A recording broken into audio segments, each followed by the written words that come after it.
আকাশ যুদ্ধে ড্রোন বনাম ড্রোনের লড়াই।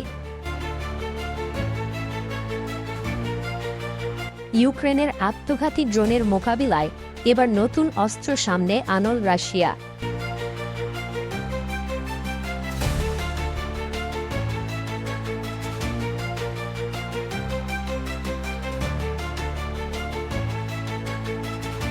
ঠিক এভাবেই মাটিতে দাঁড়িয়ে ট্রিগার চেপে শত্রু ড্রোনের আকাশী দফা রফা করে দিচ্ছে রাশিয়ার নতুন এই ইন্টারসেপ্টর ড্রোন, যার নাম দেওয়া হয়েছে ইয়োলকা।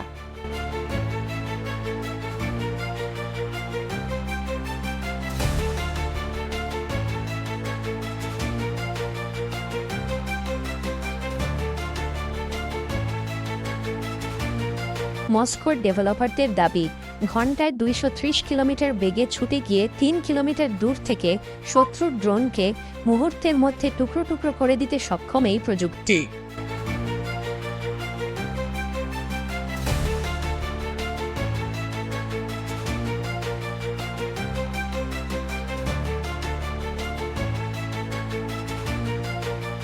এটি সম্পূর্ণ স্বয়ংক্রিয়ভাবে কাজ করে এবং আকাশপথে আসা যে কোনো হুমকি দ্রুত শনাক্ত করে প্রতিরোধ করে তোলে।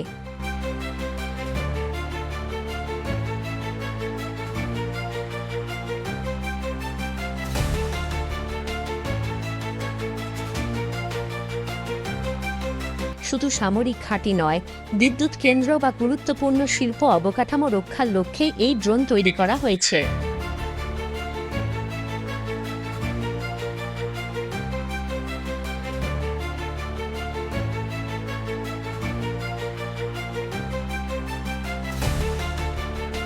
নির্মাতাদের দাবি, সীমান্তবর্তী এলাকা এবং ইউক্রেন যুদ্ধের বিভিন্ন ফ্রন্টে ইতিমধ্যেই ব্যবহার করা হচ্ছে রাশিয়ার এই নতুন ও শক্তিশালী আকাশ প্রতিরক্ষা ব্যবস্থা।